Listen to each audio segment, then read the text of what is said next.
Welcome back to Geographical Thinking. I'm Michelle Brake, and I'll be your guide as we explore ideas, stories, and conversations through the lens of geography. Taking over hosting duties for this episode is Matt Lewin for another episode of Management Perspectives.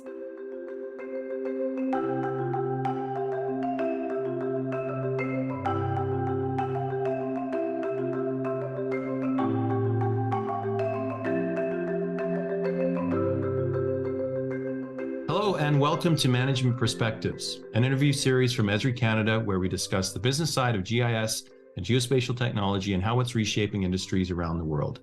I'm Matt Lewin, Director of Strategic Advisory Services at Esri Canada. This week, my colleague Kelsey Davis speaks with Nigel Forster, GIS specialist from the City of Medicine Hat in Alberta, about their journey with GIS.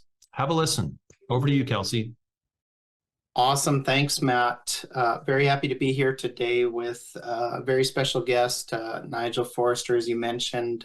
Nigel is coming to us from the City of Medicine Hat, where I think he's been there over 20 years now, working in the GIS realm and helping the organization grow their GIS capabilities. But I just want to hand it over to you. Please give us a little bit of background on the City of Medicine Hat, Nigel, before we dive into your strategic journey. Certainly. Thanks, Kelsey. As you mentioned, the City of Medicine Hat has been a long time Esri customer.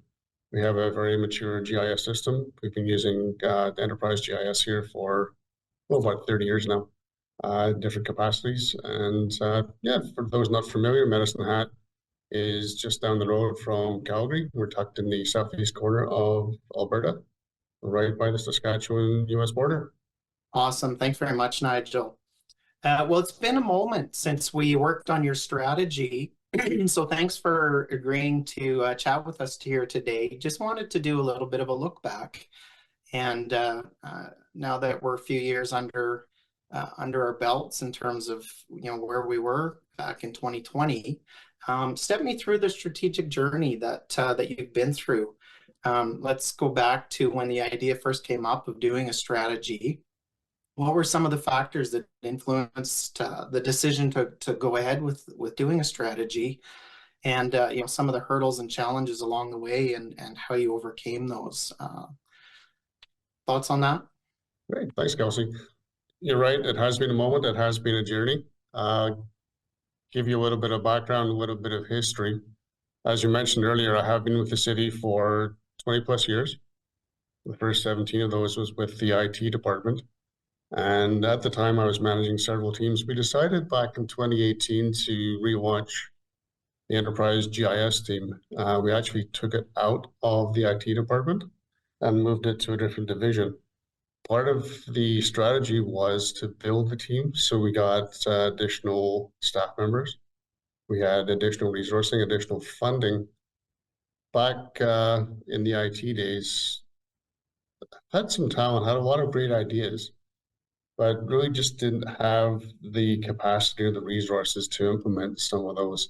And one of the things that we realized was the need to prioritize and develop strategic initiatives for our enterprise GIS team. So having that relaunch, that rebranding, having additional resources certainly gave us more ability to build out our GIS and to engage with yourselves to develop a good, solid GIS strategic plan. Part of the challenge, part of the hurdles would be trying to explain the benefits of GIS technology to the managers and directors and to get their buy-in. Everybody knows we do really cool stuff. They're not quite sure maybe how it works behind the scenes. So in order to do that, we had to be a lot more strategic. We had to explain the benefits and really sell the idea to our managers. In terms of hurdles and challenges and moving it forward, obviously, we developed a hybrid model for GIS. We had a central core team. However, we service multiple departments through the organization, so our stakeholders have their own departments, they have their own duties. And we were sort of coordinating and orchestrating GIS behind the scenes. So it's getting that uptake and that buy-in from our stakeholders Some of them were quite satisfied with the status quo, how things were going. So it was getting sort of selling it at both levels, both to the management and at the user level. And really, part of the challenge was really not knowing where we were going to start or how we were going to start it. Like, it's obviously a huge undertaking. So we had to get the stakeholder buy-in. We had to get representation from across the organization. And we also had to choose who would participate and decide how to get them engaged. As I said, we have multiple departments, all with their GIS subject matter experts. So basically, we sold it to them by going to them and saying, where are you having challenges? Like, where are your pain points? How can we help you? So through that, we were able to facilitate and host a number of discovery workshops with Kelsey and Sarah to help shape a collaborative vision. And through that engagement with our stakeholders, we saw several concurrent themes that started to emerge. So we were able to develop a really solid GIS mission. The three fields, or the three sort of buckets that bubbled up to the top, were transformation, advocacy, and foundation. Yeah, it's been a while, but I remember there were numerous business lines involved in the strategy, and we had quite good engagement from across the organization at the city. So we quite enjoyed the participation and appreciated. And I think it's really critical when we do these strategies to really touch as broadly as you can across the organization. It really helps drive that vision and that mission. And when you're bringing people along in your organization, it just goes that much more smoothly. So, it was a very successful strategy and a very successful undertaking, but we always, as consultants, we have the easy job in a lot of ways, right? And helping guiding you guys through that process is one thing, and then for you to take it and implement it and make it happen is an entirely different challenge, and in some ways a bigger challenge. It's a much bigger part of the overall journey. So here we are, as we said. 3 years later, I think almost to the day, in fact, from the time we completed your strategy. Step me through a little bit what the journey's been like in the last 3 years, right? We finished the strategy, and then it's really left to you and your team and the organization to advance things from there. So, how did things go? How did the strategy influence the direction of your program? What are some of the challenges and successes along the way? What about things that happened that maybe weren't expected, either good or bad? I know there's been some change at the city. Talk us through some of those things and give us a little bit of insight on what that journey's been like since you finished the strategy. Sure. As you said, Kelsey, developing the strategy was, we really enjoyed working with you guys. We had a lot of fun. We had a lot of engagement through our stakeholders. We developed a really solid plan. We developed a really nice 3-year roadmap. Like you said, though, this is where the rubber hits the road. So how do we take those ideas and that plan and start building it out? Talked about some of those buckets earlier, and the transformation. One of the pain points, or one of the ideas that kept bubbling up from a stakeholder was, how do we take this technology into the field? How do we enable high-value field mobility for data collection? So from that, we had some really good successes. We worked with an external vendor. We built a city-owned tree inventory out in the field. So, calculating a lot of information, having it sent back directly. Did a lot of work in the emergency management field. You may recall back July 18th of 22, we had a tornado touchdown. So we were able to use quick capture to do rapid damage assessment of some areas that were quite badly damaged. Also in the emergency management field, we built an evacuation suite. We had a lot of challenges in our flood events where we had field staff collecting information on paper, and then we had transcribe that into Excel spreadsheets, and sitting up late at night trying to collate this and cross-reference it. It was quite a challenge. Being able to do it through ArcGIS Online and through mobility was a huge benefit for us. Not only that, we were able to migrate some of our city services online. We've got a really nice public-facing city projects map where residents can essentially go onto our city website. They can find out when projects are going to start, get some details on it, when areas might be closed, when roads might be closed. This ties in also to our traffic accommodation app. So our residents are well served knowing when work is due to start, where, and how long it's going to take place. Another area where we enjoyed great success was developing standards for public-facing maps. This kind of led into our next engagement, which was the governance, where at the time we were getting some flack from our residents about the quality of some of the maps. It wasn't so much the quality, the fact that the maps were inconsistent. So we built a standard map template, which all operational departments now have to follow, so that when a map is submitted to our corporate communications team, it's a standard look and feel that we're presenting to the public. Through the engagement,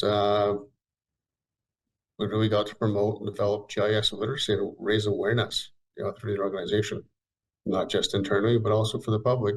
For example, we just recently released an online crime map in conjunction with the Medicine Hat Police Service. In terms of our stakeholders, bringing people together, we reinvigorated our GIS user group. Now we meet every 6 weeks, discuss initiatives, challenges, and successes. In terms of the foundation, we've cleaned up and upgraded our core GIS database. We've projected all our data to a new standard map projection. And it's really helped grow the technology throughout the entire city, not only for ourselves, but also for our residents. In terms of some of the challenges and successes, I've spoken about some of those. Reinvented our IMAP, city projects, obviously, and the online crime map. Challenges, we do have, as I said, the GIS working group, which meets every 6 weeks. We've had varying degrees of buy-in from different departments. So some are very invested and lots of good ideas, bringing a lot of things to the table. Some other departments are not quite as developed or mature as some others. Essentially, when we started, sorry, go ahead.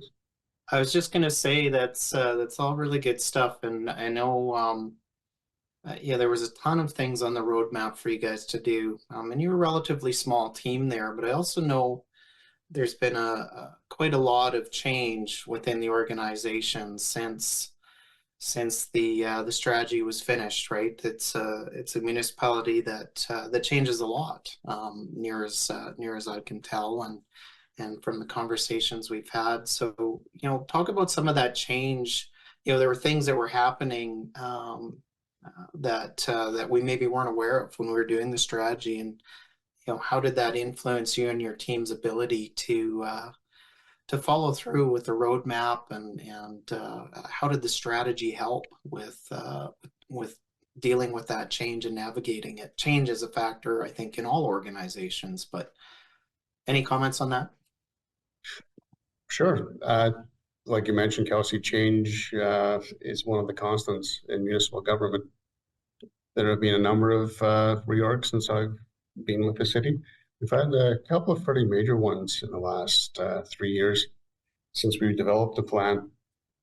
We left IT. We went to a department called Utility Business Development Support. We then went to the Business Transformation Office. And most recently in the summer, we ended up back in IT again. So we have come full circle, starting from our IT roots, going through different iterations, different divisions, back into IT. one of the things that has stood us in great stead has been this plan, because through the plan, we've become almost self-sufficient.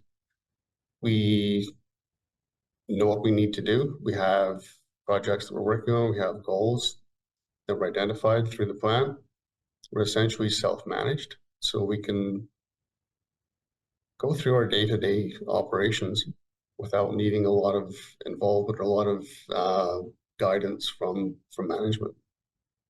Yeah, that's awesome to hear. I'm really glad to get that feedback. You know, we come in, we do these strategies with our customers, and you know, we're always curious as to how our customers move forward with all of these initiatives and all that work that goes into creating that plan. And it's really nice to hear that that in your case, of course, having that plan is, I guess, in some ways, it sounds like maybe shielded you from some of the change and the impacts of that change that happens.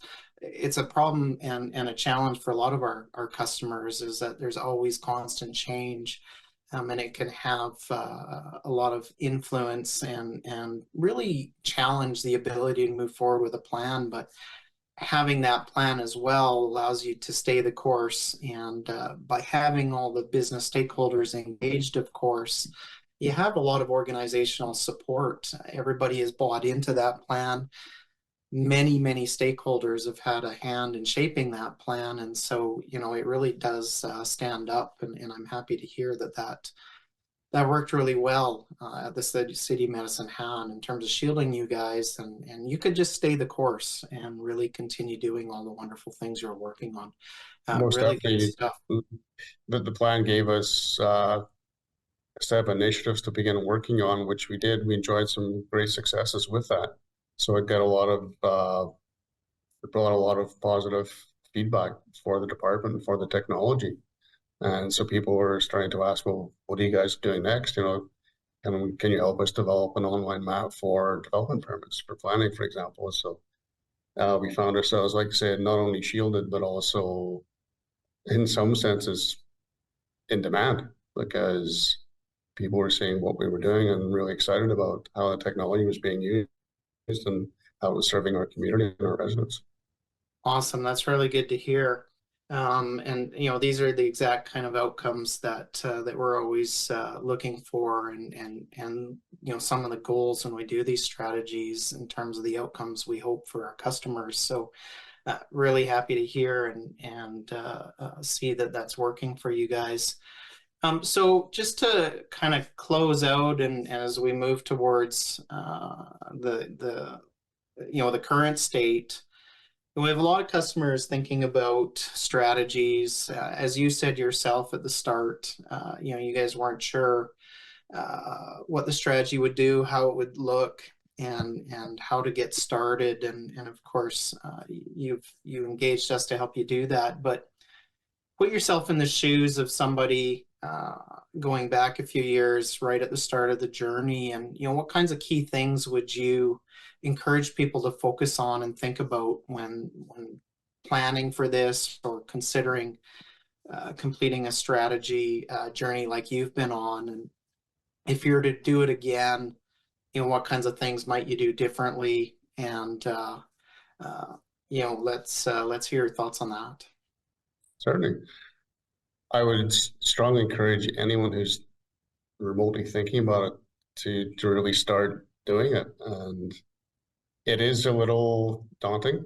I won't deny it. It's, you know, it's a huge endeavor, and you know, reach out to others that have the knowledge and experience to focus and guide the engagement. As I said earlier, we could not have done this by ourselves. You know, look to industry, look to your peers. Get that, have those discussions, have those chats, but don't be afraid of it. Like do it. It's been so worthwhile for us. Think in terms of making it successful. Know your audience, know your people, know your stakeholders. Have the right people at the table, not include your sponsors. Have stakeholders who intrinsically understand the value of the technology and the benefits that it can bring by having strategic plan to implement it and build it out for your organization. And have a good change management strategy in place. And change is hard. People are resistant, but stay the course and enjoy those successes, those wins. In terms of we were doing it again, I would say you talked earlier, Kelsey, about having really good interaction, discussion with our stakeholders and our departments. I would go as far as to invite the managers to the table as well, either with their staff or perhaps separately, just to get their buy-in, get them excited about what we're going to do, and help them understand what this journey is about. And find the true champions within the organization. Find the people who will drive that change. You will find them. You will know where they are. Seek them out. Get them excited. Get them on board. Get them working with you. And I think over communicate. Keep telling people about it. Never assume that someone's heard the messaging. Whether it's a stakeholder, a manager, a peer, just get them excited. Show them what you're doing. Show how it works. Show how it's benefited everyone.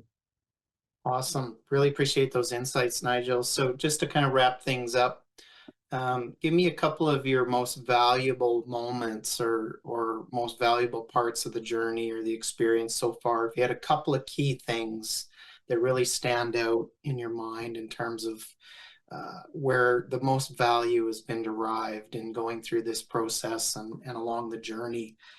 Thoughts on that? A couple of things come to mind, Kelsey. One is the uptake in our field staff using it outside the office. That has been invaluable for collecting and validating information. And some of the successes we've enjoyed for our residents, having them, building online applications that they can use that get them put the information in their hands. And save a lot of resource time on our end. One example that comes to mind, we built a little cemetery app where visitors to town can find grave sites for family or friends. Whereas in the past, they'd have to stop at the cemetery office and have staff actually pull out paper maps, which was quite time consuming. Now they can just do it on their phone. So it's just having those building those tools for people to use. Those are some of the successes we've enjoyed and some of the things that have been tremendously valuable for us. Oh, that sounds all really good, Nigel. I really appreciate those insights. And I think our customers, anybody that's considering a strategy would appreciate your comments as well. It's one of the key questions we get from some of our customers is, what can we expect? And I think there is, for people who haven't gone through this journey, there's some uncertainty. So really appreciate you sharing thoughts on your experience today, and wish you the best going forward with your continued journey. As we know, these journeys are never really truly over. So thank you again. Appreciate everything you've contributed here today, and good luck going forward. Right. Thanks for the invite, Kelsey. Really enjoyed chatting today. Good to catch up. Our guest has been Nigel Forster, GIS specialist from the city of Medicine Hat. You've been listening to Management Perspectives from Esri Canada. A big thank you to Nigel Forster for sharing his insight on how GIS is being used in the city of Medicine Hat, Alberta. As well, thanks to Kelsey and Matt for taking over hosting duties on this episode of the Management Perspective series. If you're looking for more information about the technical side of GIS, check out the Spatial Report podcast, where Mark and Maggie dive into the latest and greatest in the world of GIS. Until next time, keep exploring, keep learning, and keep thinking geographically.